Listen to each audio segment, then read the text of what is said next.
Hello everyone, welcome to my channel go easy with chemistry. मैं रंजना बिहारे, आपकी अपनी मेंटर, और इस वीडियो में आपके लिए लेकर आई हूँ केमिस्ट्री का एक और इम्पॉर्टेंट टॉपिक, मोल कॉन्सेप्ट। ये टॉपिक इम्पॉर्टेंट इसलिए भी है क्योंकि ये क्लास 9 के भी सिलेबस का पोर्शन है। ये टॉपिक इम्पॉर्टेंट इसलिए भी है क्योंकि ये 11th में भी है और इसी टॉपिक का यूज करके हमको 12th में भी बहुत सारे न्यूमेरिकल्स को सॉल्व करना है।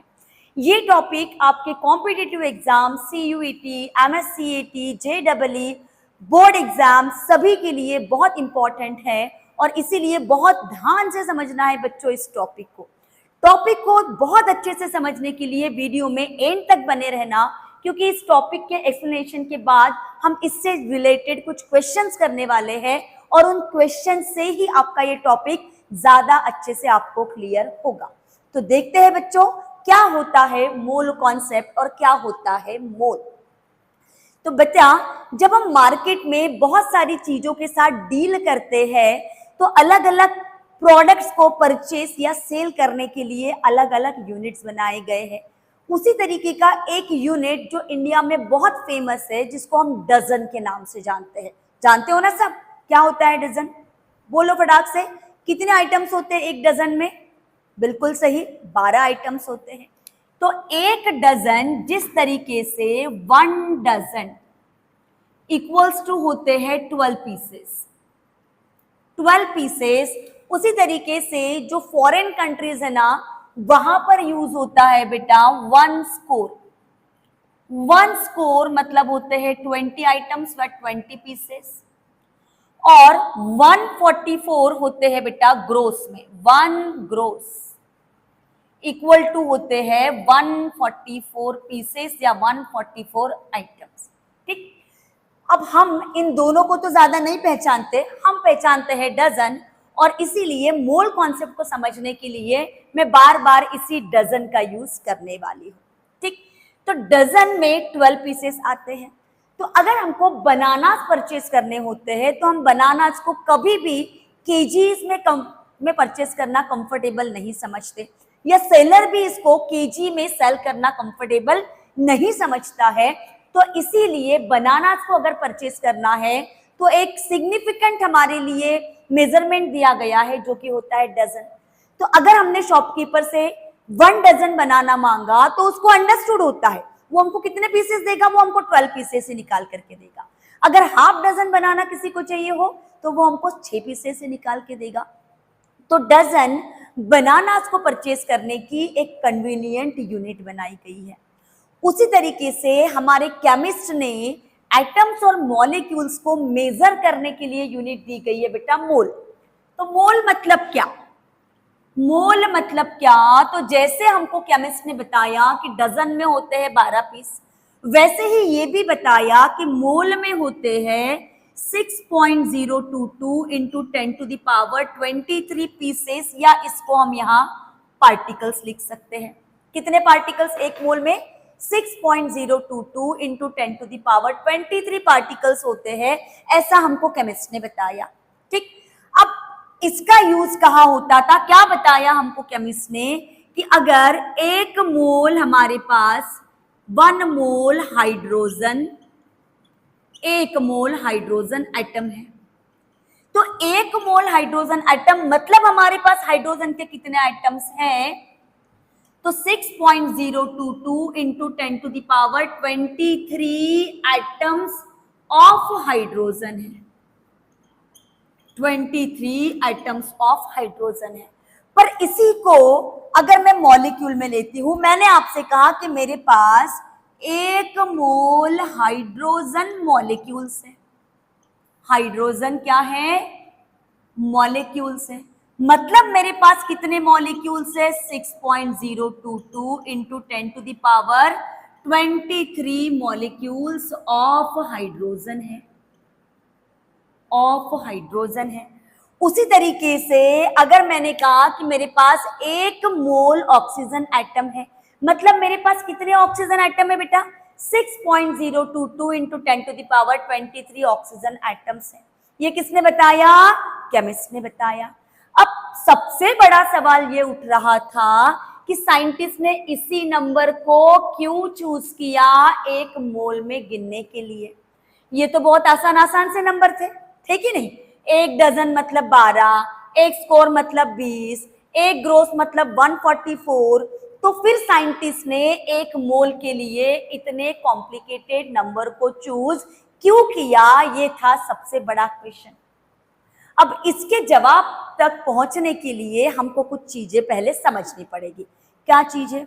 तो सपोज आप इमेजिन करो कि आपके सामने कुछ बनानास पड़े हुए हैं और मैंने आपसे कहा कि बेटा उसमें से मुझे एक डजन बनाना उठा करके आप दे दो। क्या करेंगे आप? 1 2 3 4 5 6 12 पीसेस आप काउंट करेंगे। लो मैडम, आप ले लो 1 डजन बनाना। उसी तरीके से अगर मैं आपसे मांगू कि एप्पल्स रखे हैं बेटा, मुझे हाफ डजन एप्पल्स इसमें से दे दो। आप काउंट करेंगे 1 2 3 4 5 6 और 6 पीसेस एप्पल्स आप उठा करके मुझे दे देंगे। तो आपके लिए 12 पीसेस बनाना या 6 पीसेस एप्पल्स देना मुझे बहुत कन्वीनियंट मेथड होगी। अब अगर मैं आपसे ये कहूं कि मुझे 1 डजन सोडियम क्लोराइड चाहिए, या मुझे 1 डजन कॉपर एटम्स चाहिए, या मुझे 1 डजन सिल्वर एटम्स चाहिए, तो क्या आप उसको 1 2 3 4 5 से गिन पाएंगे? नहीं ना। क्यों नहीं गिन पाते हैं? क्योंकि एटम्स और मॉलिक्यूल्स इतने छोटे होते हैं कि हम इनको इलेक्ट्रॉन माइक्रोस्कोप से भी देख नहीं पाते हैं। तो भैया जिसको देख ही नहीं पाएंगे तो उसको गिनेंगे क्या? खाक है ना। इसीलिए इनके मेजरमेंट को कन्वीनियंट बनाने के लिए यूनिट दी गई है मोल। तो मैम जब हम 12 एटम्स गिन नहीं पाते हैं तो इतने एटम्स किसी भी सब्सटेंस के या इतने मॉलिक्यूल्स किसी भी सब्सटेंस के कैसे गिनेंगे? बिल्कुल नहीं गिन सकते हैं। अगर मैं आपसे कहूं कि मुझे 1 मोल सोडियम के एटम दे दो बेटा उठाकर, तो क्या 1 2 3 4 5 6 7 8 6.00 into 10 to the power 23 atom sodium के गिनना पॉसिबल है क्या? नहीं है, इम्पॉसिबल है।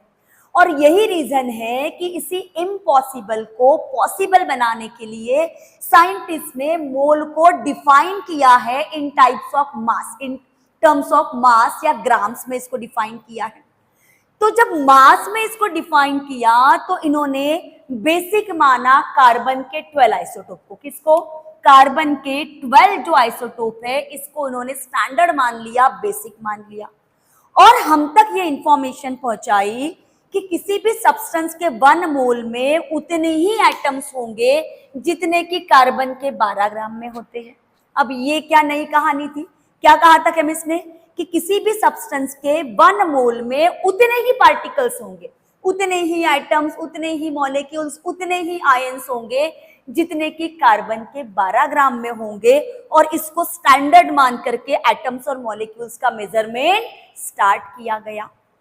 ठीक, अब किसी भी सब्सटेंस के 1 मोल में कितने पार्टिकल्स होंगे उसके लिए यह भी पता होना चाहिए कि कार्बन के 12 ग्राम में कितने पार्टिकल्स होते हैं, कार्बन के 12 ग्राम में कितने पार्टिकल्स होते हैं। तो कार्बन के 12 ग्राम में कितने पार्टिकल्स होते हैं वो हम यहां पर पढ़ेंगे। इसको थोड़ा सा पेन का कलर चेंज करके मैं लिख रही हूं।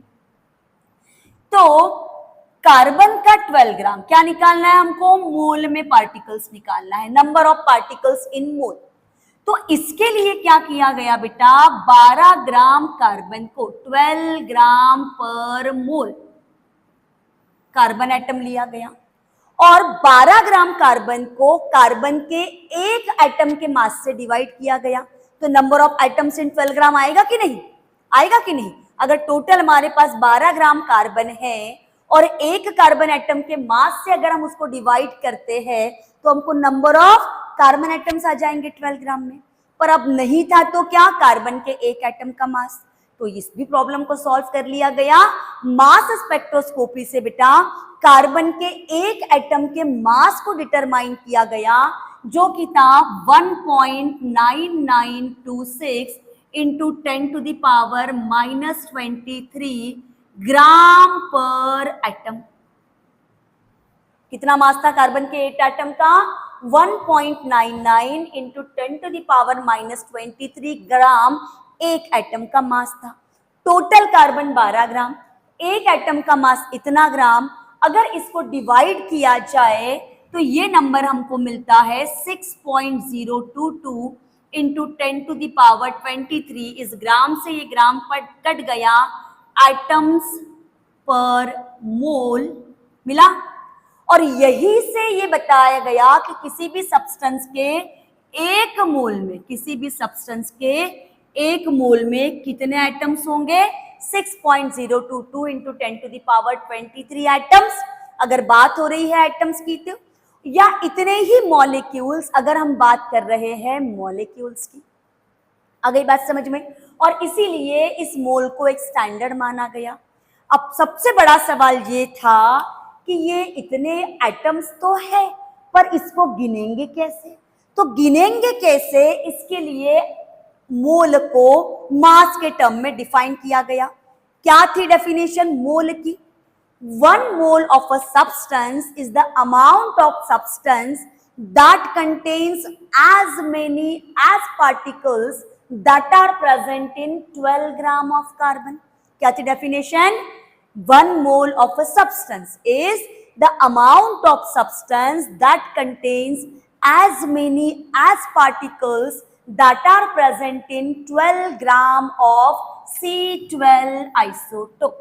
मतलब कार्बन का 12th आइसोटोप के 12 ग्राम में जितने भी कार्बन आइटम होंगे उतने ही पार्टिकल्स, एग्जैक्टली उतने ही पार्टिकल्स किसी भी सब्सटेंस के 1 मोल में भी होंगे। ये कहा गया था केमिस्ट के द्वारा। ठीक, चलो मान भी लिया गया था इसको। अब इसको ग्राम के टर्म्स में मेजर कैसे करना है उसके लिए हमको आगे सीखना होगा। तो थोड़ा सा वेट आप करेंगे और हम समझेंगे कि ग्राम्स में कैसे मोल्स को कन्वर्ट किया जाता है। अब किसी भी सब्सटेंस के 1 मोल को ग्राम में कैसे कन्वर्ट करना है वो समझेंगे हम। तो 1 मोल, किसी भी सब्सटेंस का 1 मोल, अगर मैं आपसे ये कहती हूं कि मेरे पास 1 मोल Na एटम्स है, अगर मैंने कहा कि मेरे पास 1 मोल क्या है? सोडियम एटम्स है, मतलब मेरे पास सोडियम के कितने एटम्स है?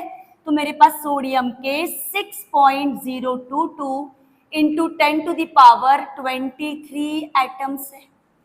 अब अगर मैंने आपसे कहा कि मुझे 1 मोल सोडियम के एटम उठा करके दे दो, तो क्या आप इतने गिनेंगे? नहीं गिनेंगे। तो फिर क्या करेंगे बेटा? 1 मोल सोडियम मतलब उतना ही होता है जितना कि उसका ग्राम एटॉमिक मास होता है। तो 1 मोल सोडियम मतलब एग्जैक्टली उतना ही ग्राम जितना कि होता है उसका एटॉमिक मास। और एटॉमिक मास सोडियम का कितना है? 23 ग्राम। कितना? 23 ग्राम।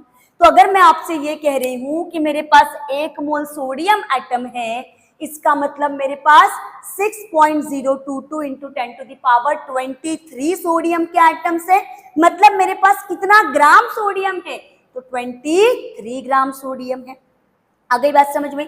तो अगर मैंने आपसे 1 मोल सोडियम एटम्स मांगे, मतलब आप मुझे कितने देंगे? गिन तो नहीं पाएंगे।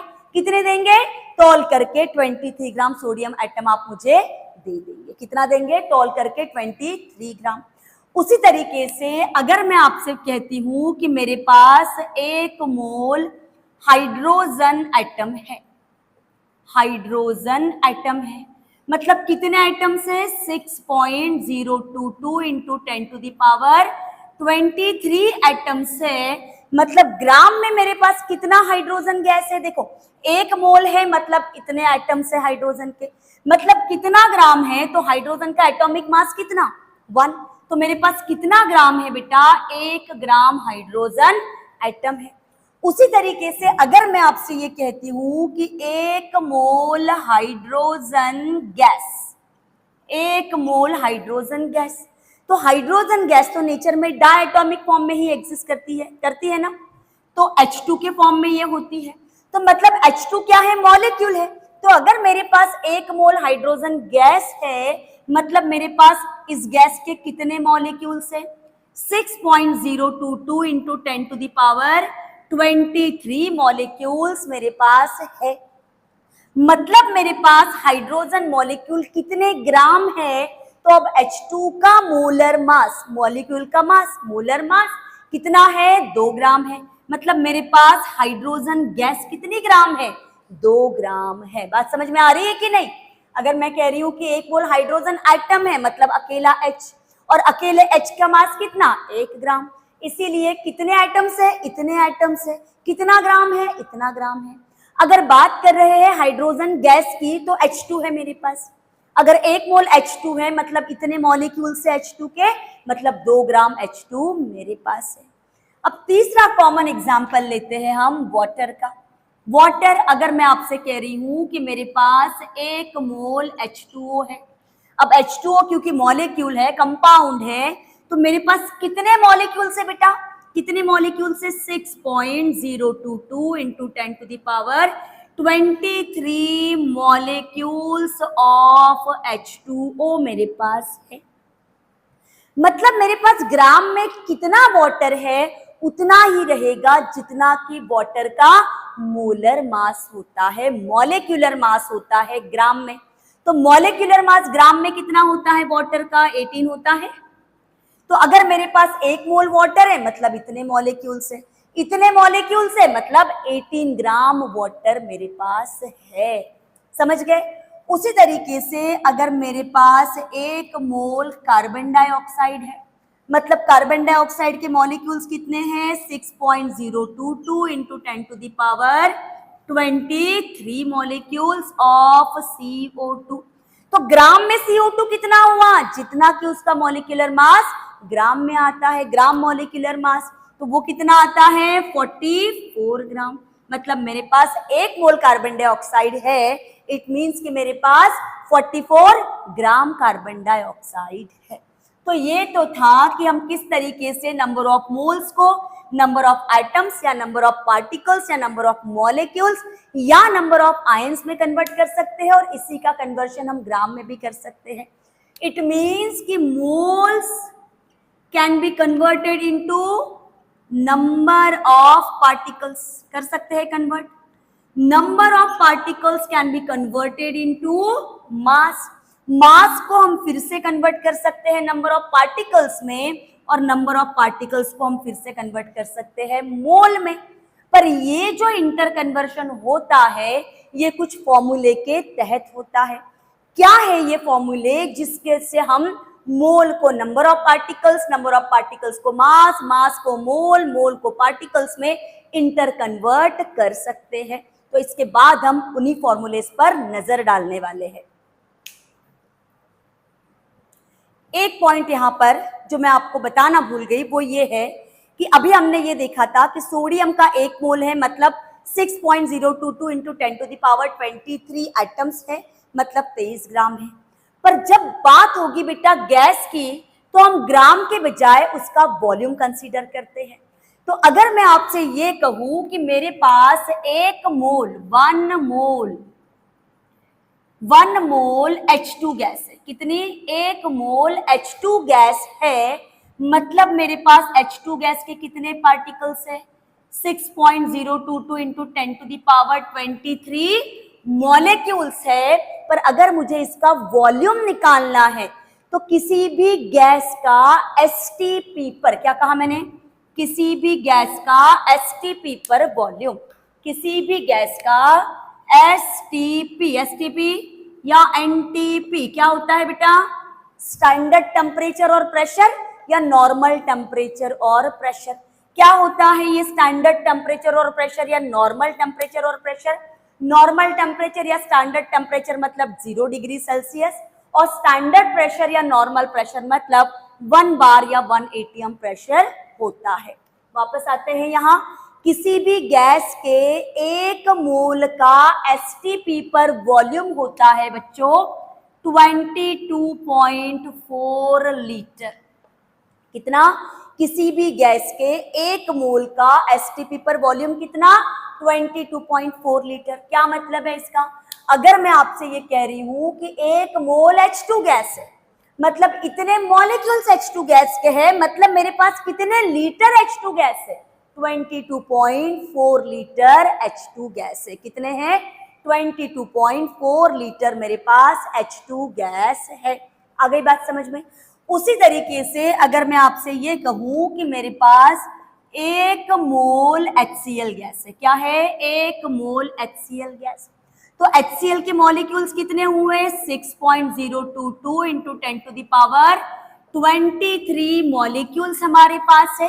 तो फिर एसटीपी पर इसका वॉल्यूम कितना हुआ, तो 22.4 लीटर हमारे पास HCl गैस होगी। अब हम बात कर रहे थे फॉर्मूलाज की मोल कॉन्सेप्ट पर बेस। तो मोल को मास या नंबर ऑफ पार्टिकल्स को कन्वर्ट करने के लिए हमारे पास कुछ फॉर्मूलाज हैं। पहले formula number of moles, number of moles equals to given mass upon molar mass, given mass upon molar mass. ध्यान से देखेंगे सब फॉर्मूला को। सबसे पहला फॉर्मूला क्या है, सबसे पहला formula number of moles equals to given mass upon molar mass. तो गिवन मास मतलब जितना भी हमको क्वेश्चन में दिया रहेगा उसी को हम कंसिडर करेंगे गिवन मास।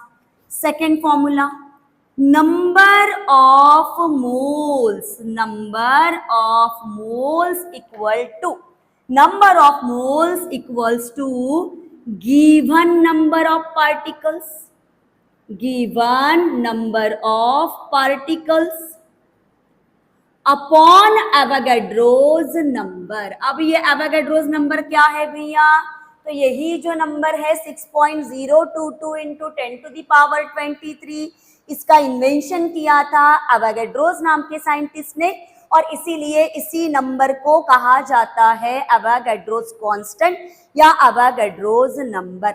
आ गई बात समझ में सबको। तो एवोगैड्रोज नंबर कौन सा होगा, 6.022 इंटू 10⁻23, यही नंबर एवोगैड्रोज नंबर होता है। तो नंबर ऑफ मोल्स का second formula given number of particles upon Avogadro's number, मतलब यही वाला नंबर। अब तीसरा फॉर्मूला नंबर ऑफ पार्टिकल्स, क्या, number of particles equals to, short में लिख रही हूं मैं, given mass upon molar mass into Avogadro's number. Given mass जितना क्वेश्चन में दिया रहेगा, अपॉन मोलर मास जो भी सब्सटेंस हम यूज करेंगे उसका molar mass multiplied by Avogadro's number से हमको मिलता है नंबर ऑफ पार्टिकल्स। और fourth formula for number of particles के लिए, फोर्थ फॉर्मूला, अब देखो इसी फॉर्मूला में गिवन मास अपॉन मोलर मास को हम रिप्लेस कर सकते हैं किससे, नंबर ऑफ मोल्स से। है इसका फॉर्मूला, ये चेक करो यहां से, number of moles equals to given mass upon molar mass था, तो given mass upon molar mass की जगह हम पुट करेंगे number of moles n multiplied by Avogadro's number. इन चार फॉर्मूलाज को अगर हम याद कर ले बेटा, लर्न कर ले, तो हम मोल कॉन्सेप्ट से रिलेटेड किसी भी क्वेश्चन को सॉल्व कर सकते हैं। मैंने कहा किसी भी क्वेश्चन को सॉल्व कर सकते हैं। अब इसके आगे हम देखेंगे questions based on mole concept. तो सबसे पहला क्वेश्चन हम इसका करने वाले हैं बेटा, calculate number of moles in the following, calculate number of moles in the following. आपके एनसीईआरटी से ही क्वेश्चन ले रही हूं मैं, और सबसे पहला हम लेने वाले हैं 4.68 milligram of silicon, 4.68 milligram of silicon, और सेकंड हम लेने वाले हैं 65.6 माइक्रोग्राम ऑफ कैल्शियम। इन दोनों में हमको कैलकुलेट करना है नंबर ऑफ मोल्स। तो number of moles, solution to question first,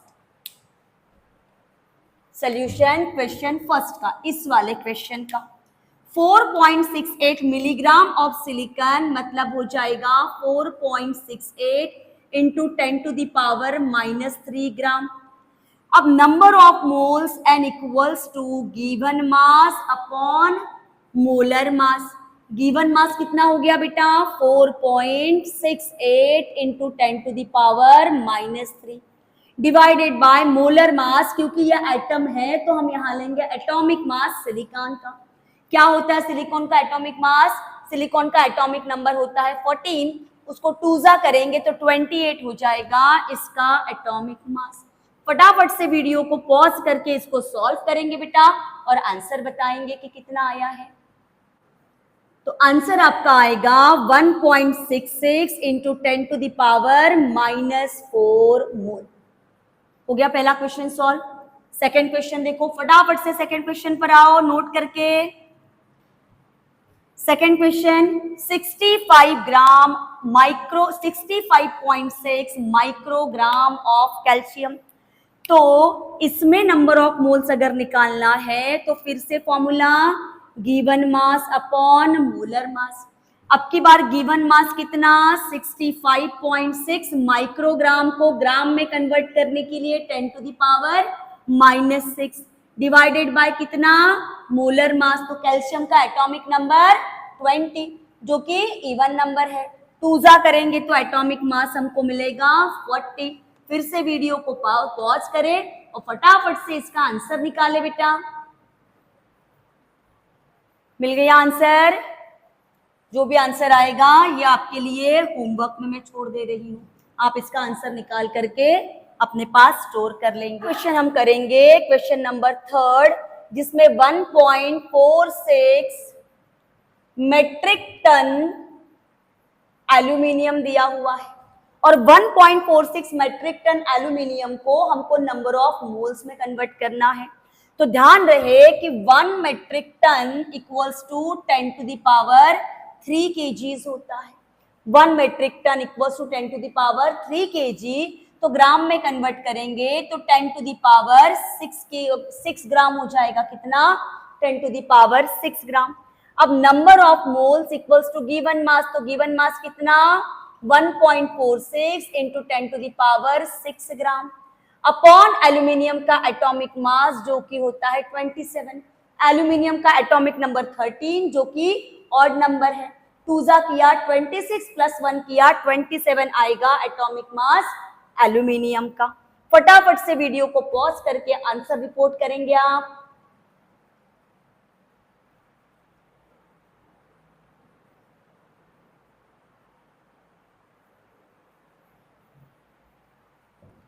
(5.41 into 10 to the power 4 moles आएगा इसका आंसर।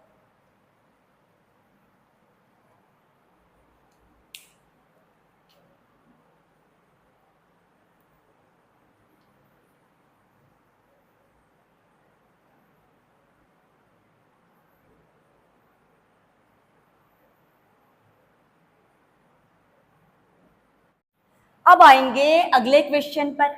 अगला क्वेश्चन मैंने बोर्ड पर लिख रखा है, calculate mass of an atom of silver. क्या क्वेश्चन है? Calculate mass of an atom of silver, मतलब सिल्वर के एक एटम का मास हमको डिटरमाइन करना है।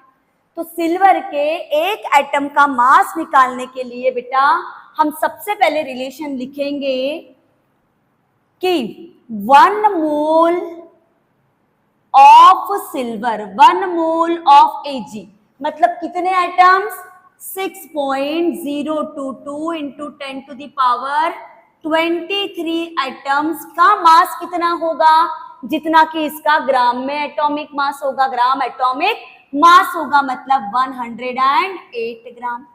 तो इतने एटम्स का मास अगर 108 ग्राम है, therefore mass of 1 atom of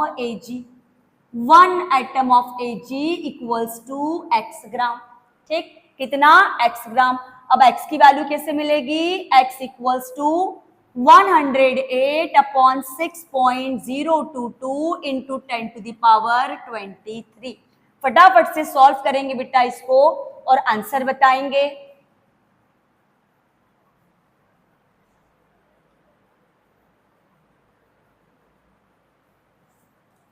जो आ रहा है 1.79 इंटू 10 टू द पावर -22 ग्राम। हो गया एक क्वेश्चन सॉल्व। अब दूसरे क्वेश्चन पर आओ। Calculate mass of 1 molecule of H2O। H2O के एक मॉलिक्यूल का मास निकालना है, एक मॉलिक्यूल का। तो जो मॉलिक्यूलर मास होता है या जो मोलर मास होता है वो कितने मॉलिक्यूल्स का है? एक मोल का है। एक मोल का मतलब कितना 1 मोल ऑफ H2O, मतलब कितना 6.022 इंटू 10⁻23 मॉलिक्यूल्स इक्वल्स टू कितना ग्राम, 18 ग्राम, 18 ग्राम, जो कि इसका मोलर मास है। Therefore mass of one molecule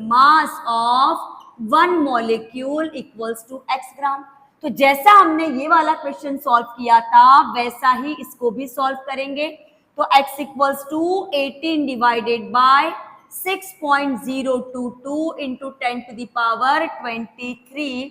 video pause करेंगे और इसको सॉल्व करके आंसर रिपोर्ट करेंगे।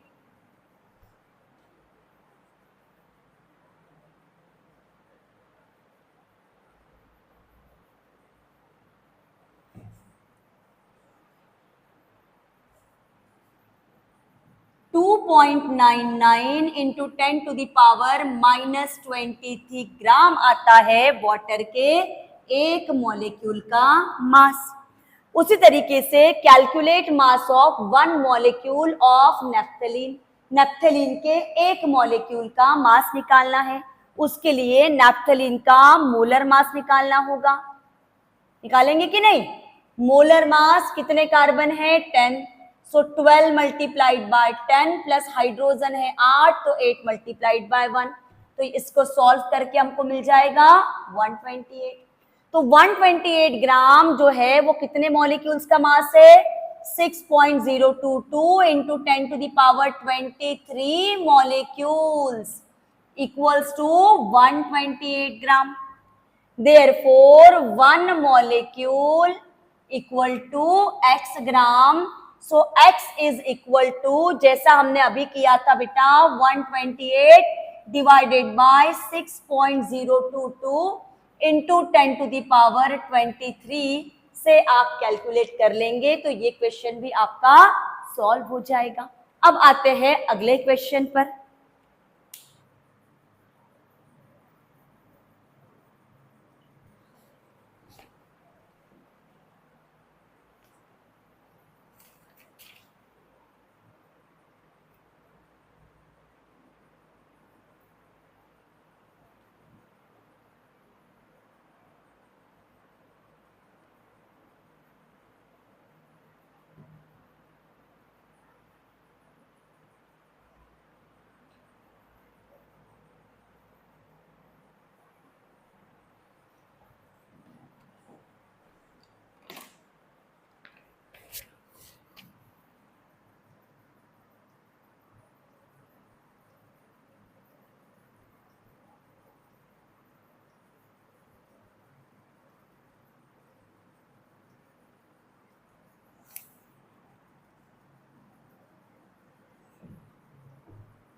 तो अगला क्वेश्चन है calculate number of molecules and the number of atoms present in 11.2 litre of oxygen at NTP, that is normal temperature and pressure.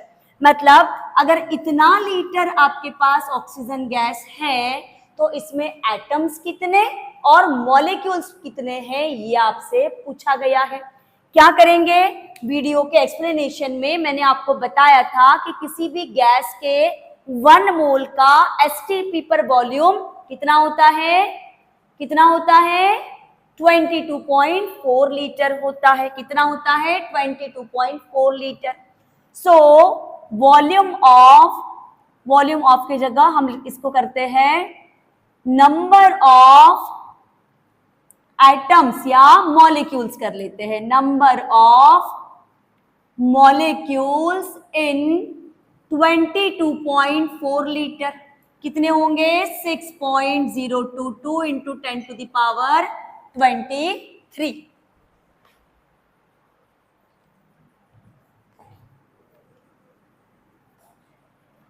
तो अगला क्वेश्चन है, calculate number of molecules and number of atoms present in 11.2 litre of O2 at NTP। NTP means normal temperature and pressure. देखो question क्या पूछा है कि 11.2 litre हमारे पास oxygen gas है, तो उसमें उसके मॉलिक्यूल्स कितने हैं और उसके एटम्स कितने हैं। तो वीडियो के एक्सप्लेनेशन में मैंने आपको बताया था कि किसी भी गैस के 1 मोल का एसटीपी या एनटीपी पर वॉल्यूम होता है 22.4 लीटर। कितना? 22.4 लीटर। इसका मतलब 22.4 litre of O2 gas at NTP equals to 6.022 into 10 to the power 23 molecules। होगा ना ऐसा? 22.4 लीटर O2 अगर एनटीपी पर है, उसका मतलब उसमें 1 मोल है, 1 मोल में है मतलब इतने मॉलिक्यूल्स है। तो 11.2 litre of O2 gas at NTP में कितने मॉलिक्यूल्स रहेंगे? x मॉलिक्यूल्स रहेंगे। कितने रहेंगे? x मॉलिक्यूल्स रहेंगे। अब x की वैल्यू कैसे निकालेंगे? x multiplied by 22.4 equals to, cross multiply करना है इसको इधर, इसको इधर। x multiplied by 22.4 equals to 6.022 into 10 to the power 23 multiplied by 11.2। तो x equals to 6.022 into 10 to the power 23 multiplied by 11.2 divided by 22.4। तो ये हो गया 1 जा, ये हो गया 2 जा। तो x इक्वल्स टू कितना? 3.011 इंटू 10 टू द पावर 23। क्या आ गए बेटा? मॉलिक्यूल्स आ गए। अब इसी में क्या निकालना है? Number of atoms. इतने ऑक्सीजन के मॉलिक्यूल्स है, इतने क्या है? मॉलिक्यूल्स है। अब अगर एटम्स निकालना है बेटा तो क्या करेंगे? 1 मॉलिक्यूल, एक मॉलिक्यूल में कितने एटम्स है? 2 एटम्स, 2 एटम्स। देयरफॉर इतने मॉलिक्यूल्स में कितने एटम्स होंगे? 3.011 into 10 to the power 23 multiplied by 2। मतलब ये फिर से आ जाएगा equal to Avogadro's constant 6.022 into 10 to the power 23 atoms होंगे ऑक्सीजन गैस के। आई होप कि मोल कॉन्सेप्ट का ये वीडियो आपको बहुत पसंद आया होगा।